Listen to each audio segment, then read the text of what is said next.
Energia é um dos conceitos da física mais utilizados na linguagem comum do dia a dia. A gente usa o termo energia para falar de um monte de coisa diferente, muitas vezes fora de um contexto científico, mas aí fica a pergunta: o que é, na física, o conceito de energia? O que ele expressa sobre a realidade? Não é muito fácil apresentar uma definição de energia. E muitos livros didáticos, inclusive, se exime de fazer isso. A gente diz, não, a energia é algo que se conserva, é algo que varia, mas o que é energia, como é que eu defino isso, não é falado de uma forma muito direta. Se a gente vai para a história do conceito de energia, a gente vê que ele se confunde com questões filosóficas e até mesmo teológicas.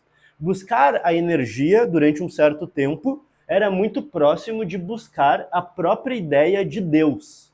Como assim? Energia, ela tem uma ideia de algo que se mantém fixo, imutável, que não muda enquanto tudo está mudando. A pergunta filosófica original era justamente a seguinte ideia: o que não muda enquanto tudo muda? Imagina que eu estou vendo todas as coisas no universo variar, se modificar, se transformar. Será que isso não é tudo ilusório? Será que não tem algo por trás disso que permanece constante enquanto as aparências estão mudando? Essa ideia se confunde para algumas tradições com a própria ideia de Deus, como algo sagrado que está por trás de tudo que é simplesmente aparente e temporário.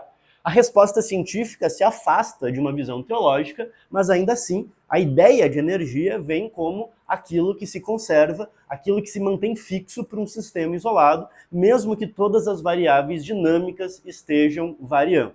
Como a gente pode entender isso e demonstrar isso matematicamente? Vamos pegar o caso da força gravitacional. Então, imaginem que eu tenho um primeiro corpo de massa emisão. Então, vamos imaginar um corpo que tem uma massa muito grande. E um segundo corpo de massa emisim. Vamos lembrar que a força gravitacional ela é dada por uma expressão específica, eu vou botar assim, Gmm sobre R ao quadrado. Se eu quiser escrever esta força já com seu caráter vetorial, a gente pode escrever então o vetor força gravitacional, ele aponta ao longo do versor radial. Então esse versor radial ele é um vetor unitário que está no sentido do raio. Então vejam que para esse caso aqui eu tenho algo que é um problema que é unidimensional e eu devo botar ainda um negativo, porque se eu mantiver fixo o primeiro corpo, então eu estou num referencial em que o primeiro corpo está fixo, a força vai apontar para dentro, ao longo do versor R, mas no sentido negativo, ou seja, como uma força que é atrativa. Como esse problema ele é unidimensional, eu posso escrever simplesmente, eu quero trabalhar só com o valor que essa força pode ter, isso pode ser positivo ou negativo, mas então a força, e vamos pensar que essa é a única força existente, então ela é a força resultante, isso aqui é menos Gmm sobre R ao quadrado. Tá? Então esse é o problema, eu vou manter no meu referencial em que eu estou esse corpo fixo, e o único corpo que eu posso ver aqui variando é o segundo corpo. E aí eu pergunto para vocês, o que varia? Se eu mantiver o primeiro corpo físico e tenho aqui fixo, e eu tenho uma força gravitacional, o que vai acontecer? Eles vão se atrair, esse corpo vai se aproximar. Então, o raio, a distância vai diminuir. Então eu sei que a distância vai mudar com o tempo. Conforme a distância vai mudando, ele também vai acelerando em direção ao primeiro corpo. Ou seja, a velocidade vai mudar. A força depende da distância, então a força também vai mudar ao longo dessa trajetória. A aceleração é força sobre massa. Se a força varia, a aceleração varia também. Então vejam que os parâmetros mecânicos mais óbvios, todos eles variam. São todos eles variáveis, estão ali se transformando ao longo do tempo. A pergunta agora científica é: o que não muda enquanto tudo estiver mudando? Existe algum parâmetro, alguma grandeza fixa que se mantém aqui sem modificar ao longo do tempo, que se mantém constante? Para isso, vamos considerar que essa força é a força resultante e, portanto, o que a gente tem aqui é que m dv dt, massa vezes aceleração, é igual a menos Gmm sobre R ao quadrado. E aí, olhem só, eu tenho justamente uma equação diferencial que tem aqui, a derivada é no tempo. Mas o que eu tenho do outro lado é uma função que depende da posição. Essa velocidade, como a gente falou aqui, ela vai mudar por conta da aceleração, mas essa força e essa aceleração, elas são funções da posição.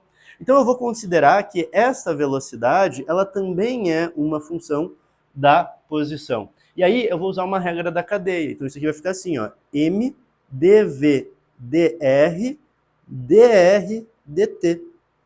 Tá? Porque eu vou considerar que a velocidade é função da posição. E aí dr dt é a própria velocidade. Então isso aqui é m v dv dr. E aqui do outro lado, menos gmm sobre r ao quadrado. Então vejam que eu tenho agora uma equação diferencial que eu posso resolver porque eu tenho uma derivada em relação à posição e do outro lado eu tenho uma função que só depende da posição. Como é que a gente resolve isso? De um lado eu tenho uma derivada, o que eu posso agora é reescrever essa equação em termos diferenciais. Isso aqui é equivalente a eu ter a equação mvdv e do outro lado menos gmm sobre r ao quadrado dr.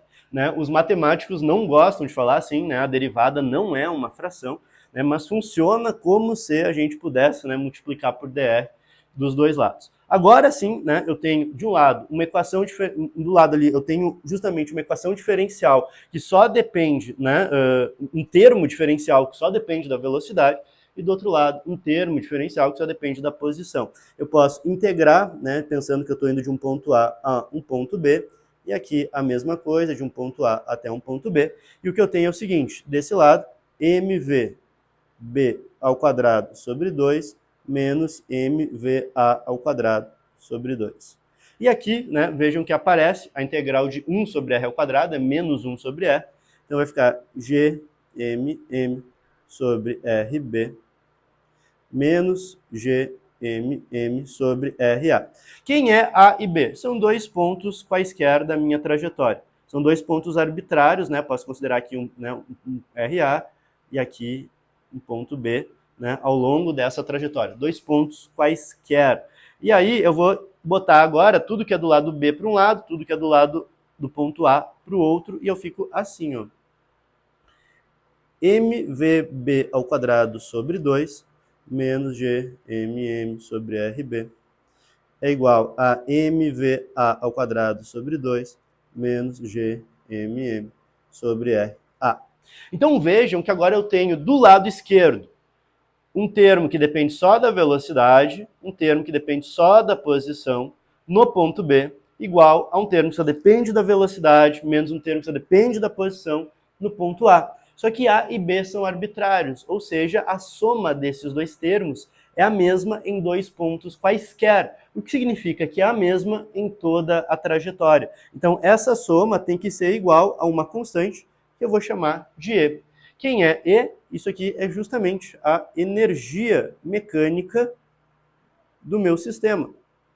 E o que eu tenho aqui, né, de um lado é a energia cinética e aqui a energia potencial. Então eu chego, né, à conclusão que E igual a K mais U é constante.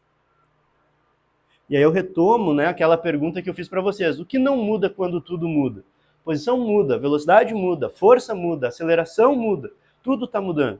Mas este valor aqui, este E, que a gente chama de energia mecânica, isso não muda enquanto tudo estiver mudando. Como eu falei, historicamente, né, isso se confunde com questões filosóficas, religiosas. Eu vou deixar aqui na descrição do vídeo referências de artigos de história da ciência e ensino de ciências que falam sobre a história do conceito de energia, mas o ponto para nós hoje é entender que energia é uma grandeza que se mantém constante para um sistema isolado. E, portanto, esse valor não muda ao longo do tempo, independente do que acontecer com esse sistema. Vejam que isso aqui não é um postulado, ele é um teorema no caso da energia mecânica, porque ele sai com uma derivação, né? Precisa só eu ter aqui, segunda lei de Newton, por um lado, e uma expressão de força que seja conservativa. Daí isso vai ser motivo para outro vídeo. Quais forças são conservativas? Se a minha força for do tipo conservativo, eu vou ter aqui sim uma conservação de energia. Podem ter forças dissipativas. E aí existe um formato específico aí, matemático para a minha força, para que ela possa atender a esse teorema. Mas força elétrica, força gravitacional, elas vão obedecer a esse tipo de conservação e, portanto, eu derivo, né, eu tenho então um teorema de conservação de energia.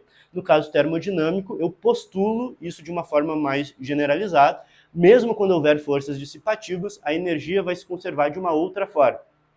Aí, no caso, vai entrar a ideia de calor como uma possível transformação de energia. Eu vou ter que pensar que essa energia está indo para outros lugares, o que não aparece diretamente aqui na minha derivação.